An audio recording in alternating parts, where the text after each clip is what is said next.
6 signals, 6 confirmations, one after another, quietly falling into place while most investors were looking the other way.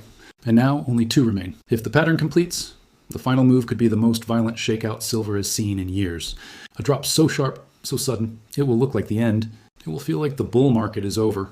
But what if that panic is exactly what's meant to happen? What if the very moment everyone gives up is the moment the smart money has been waiting for? Stay until the end, because what happens in the next few weeks could decide who gets shaken out and who gets rewarded. Welcome back to Precious Metals Intelligence, the channel built for investors who prefer facts over noise and patterns over panic. If you're new here, this is a place for calm, strategic analysis of the metals markets, built for people who take their capital seriously. Before continuing, it would mean a great deal to know where in the world this analysis is reaching tonight. Take a moment, if willing, to share the city or country watching from. It helps this channel understand the global community it's built for. For most people, silver is just a metal, something used in jewelry and electronics and old coins passed down from grandparents. But for a small group of serious investors, silver has always meant something more. It has meant protection. It has meant a way to hold real value when paper money starts to lose its meaning. And right now, according to many analysts who study long-term market behavior, silver is standing at one of the most important moments it has faced in years. To understand why, it helps to step back and look at the bigger picture. For more than a decade, central banks around the world have printed enormous amounts of money. Governments have taken on debt levels that would have seemed impossible a generation ago. And slowly, quietly, large institutions, banks, funds, and wealthy investors have been moving money away from paper assets and into things that cannot be printed: gold, land, and silver. This shift does not happen overnight. It happens in stages, often hidden from the average person. Big investors do not walk into the market and announce what they are doing. They do the opposite. They try to buy quietly without pushing the price up too fast. They want to gather as much as they can before the rest of the world notices. This is where silver becomes interesting. Compared to gold, silver is a smaller market. Less money is needed to move its price. This makes it more volatile, meaning it swings up and down more sharply. But this volatility is not random. Analysts who study these patterns say the swings often follow a repeating shape, one that has shown up again and again throughout financial history whenever large money quietly builds a position before a bigger move begins. The idea is simple, even if the process looks complicated. When big investors want to buy a large amount of something without paying too much, they often let the price fall first. They let it look weak. They let ordinary investors get scared and sell their positions at low prices.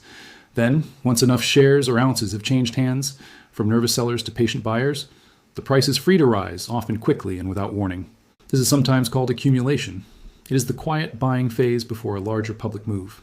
And it is not a new idea. It has been studied and written about for almost 100 years, ever since early market analysts noticed that big price moves were almost always preceded by long, confusing periods where the price seemed to go nowhere, or worse, seemed to be falling apart. What makes this moment different is how closely silver appears to be following this exact pattern.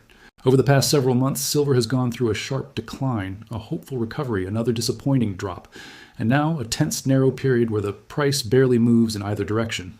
To an untrained eye, this simply looks like uncertainty. It looks like a market that cannot decide what it wants to do. But to those who study these patterns closely, it looks like something else entirely. It looks like a sequence that has, according to this analysis, already confirmed 6 separate stages out of 8. 6 signals, one after another, lining up almost exactly the way this pattern has played out in the past, before previous major rallies in gold, in silver, and in other hard assets. If the pattern is real, and if it continues to follow its usual shape, then something important is coming, something that will feel frightening to most people watching it happen. A final, sharp move downward, one designed, whether by coincidence or by intention, to convince the last remaining buyers that the whole idea was wrong, that silver is weak, that it is time to give up and sell. And that, according to this way of thinking, is exactly the moment separates those who understand the pattern from those who do not. Because history suggests that the sharpest fear often arrives right before the biggest turn. The next section will explain, step by step, how this kind of trap is built, and why the very panic it creates may be the clearest signal of all that something bigger is about to begin. Fear does not appear by accident in financial markets. Sometimes fear is built, piece by piece, like a trap set long before the animal ever gets close. This is hard for most people to accept. It feels more natural to believe that prices move because of news, or luck, or simple supply and demand. And sometimes they do. But history shows something else, too. It shows that in certain moments, large and well-funded investors are able to shape how a price behaves, at least for a while, because they have the size and the patience that ordinary investors do not. To understand how this works, it helps to walk through the pattern step by step, in plain language without technical terms. It usually starts with a decline. Prices fall, sometimes sharply, after a long period of rising or steady behavior. This first drop catches attention. People start to worry. Some investors sell early, just to be safe. Then comes a bounce. The price stops falling and moves back up. This feels like relief. Many investors believe the worst is over. Confidence starts to return. But then the price falls again. And this second decline is where the real damage to confidence happens. Because now people remember the first drop. They remember the bounce that failed. They begin to believe that the recovery was fake, that the trend has turned bad, that it is time to protect themselves by selling. At this stage, something interesting tends to happen. The price does not fall in a straight line anymore. Instead, it moves in a narrow, tired range, up a little, down a little, not going anywhere. This kind of quiet, boring movement is often the most overlooked part of the entire pattern because nothing dramatic seems to be happening. But according to those who study this closely, this quiet stage is often when the most important buying takes place. It happens without noise, without headlines, without excitement. Finally, when confidence has been worn down enough and enough people have given up, the price often makes one last sharp move downward. This final drop tends to be fast. It tends to be more emotional than logical. It is the kind of move that pushes even patient investors to their limit, the kind that makes headlines say the situation is falling apart completely. And then, almost as quickly as it started, the selling stops. The price turns. And often the recovery that follows is stronger and faster than anyone expected. This is not a new idea invented for this analysis. Similar patterns have shown up throughout financial history. In 2008, during the global financial crisis, gold and silver both experienced sharp, panicked sell-offs that convinced many investors the entire precious metals trade was finished. Those who sold near the bottom, out of fear, missed one of the strongest rallies in the following years. In 2020, during the early shock of the pandemic, silver dropped suddenly and violently in a matter of weeks. Many people panicked and exited. Then, within months, silver staged one of its fastest recoveries in modern history. In both cases, the pattern looked frightening while it was happening. It felt like the end. It felt like proof that things were only going to get worse. But in both cases, the fear itself turned out to be part of the setup, not a sign of real danger. This is the uncomfortable truth about these patterns. They are not designed to feel safe. If they felt safe, everyone would buy at the bottom, and there would be no opportunity left for those with patience and capital. The entire process depends on discomfort. It depends on doubt. It depends on enough people believing the trend is broken, so that shares, ounces, or contracts can move from nervous hands into patient ones. Understanding this does not mean predicting the future with certainty. No pattern is guaranteed. But recognizing the shape of the trap before it fully closes gives a serious investor something valuable: the ability to stay calm when others panic, and the ability to ask a simple question when fear is at its highest. Is this the end of the story, or is this exactly the part of the story where the real opportunity begins? In the next section, the analysis turns directly to silver itself and to the 6 signals that, according to this pattern, have already been confirmed. Every pattern eventually meets reality, and this is the point in the story where theory has to be tested against what has actually happened in the silver market over recent months. Start at the beginning. Several months ago, silver was moving inside a clear downward channel. Prices were sliding, slowly but steadily, and most casual observers assumed this decline would simply continue. Then, silver reached a level that many analysts had been watching closely, a zone where previous buying had shown up before. Price found support there. It stopped falling and turned upward, at least for a short time. To the untrained eye, this looked like nothing more than a pause in a downtrend. To those studying accumulation patterns, it looked like the first quiet signal that something was changing beneath the surface.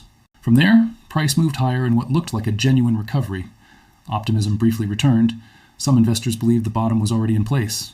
But instead of continuing higher, the rally lost momentum and price turned down again, dropping below the earlier low point. This is the moment that tends to shake confidence the most, because it feels like proof that the recovery was false and that the original downtrend is back in full control. Many investors sell here. It is, historically, one of the most emotionally difficult points in the entire sequence. Yet, according to this pattern, this second decline is not a sign of weakness. It is considered a necessary and expected part of the process. It is the stage where doubt takes hold, where headlines turn negative, and where patience is tested the most. After this second low, price recovered again. But here's the important detail. This second recovery did not rise as high as the first one. It formed what analysts call a lower high. On the surface, this looks discouraging.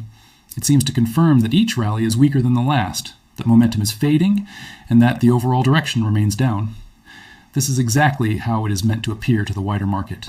Following this lower high, price entered a new phase, a quiet, narrow trading range, not falling sharply, not rising with any real strength, just moving sideways, back and forth, in a tight band with very little excitement. Well, for most retail investors, this kind of period is boring. It creates fatigue. People stop watching as closely.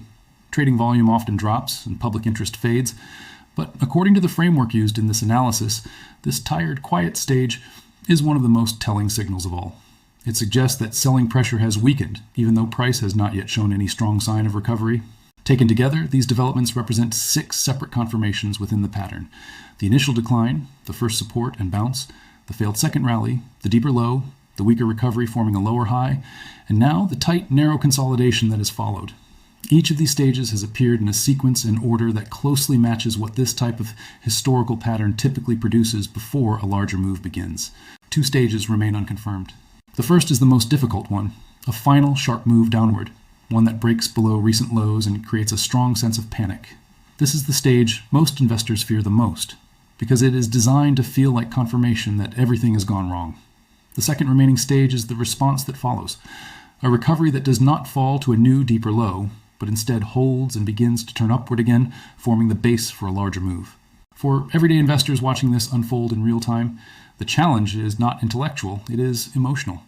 Understanding a pattern in theory is very different from watching a real decline happen to real money. If the final stage does occur, headlines will likely describe silver as broken, finished, or no longer worth holding. Fear will feel justified. Selling will feel like the responsible choice. This is precisely why the coming period matters so much. Not because 6 confirmations guarantee 2 more will follow, but because the 2 final stages, if they occur, will arrive at the exact moment when public confidence is at its lowest.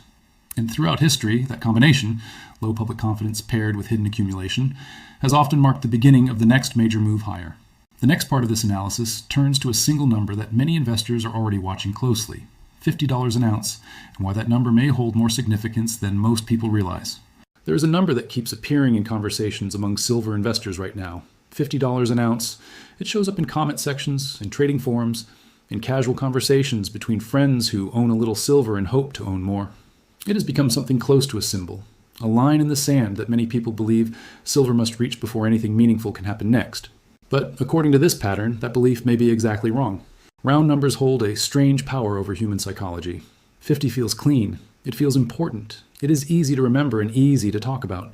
For this reason, round numbers tend to attract enormous attention from ordinary investors. Many place their buy orders exactly at these levels, assuming that price will eventually reach them. Over time, this creates something predictable, a large cluster of orders sitting at or near that exact number, visible to anyone who studies market structure closely. And this is precisely the problem. When a large number of people are all waiting for the same price, that price often becomes very difficult to reach. Not because the market is unfair, but because the presence of so many buy orders changes the behavior of price itself. Experienced market participants understand this. They know that price often moves toward the area just above a heavily watched level, triggers a wave of selling and panic from those who feel proven wrong, and then turns before ever touching the number everyone expected. Applied to silver, this means something specific.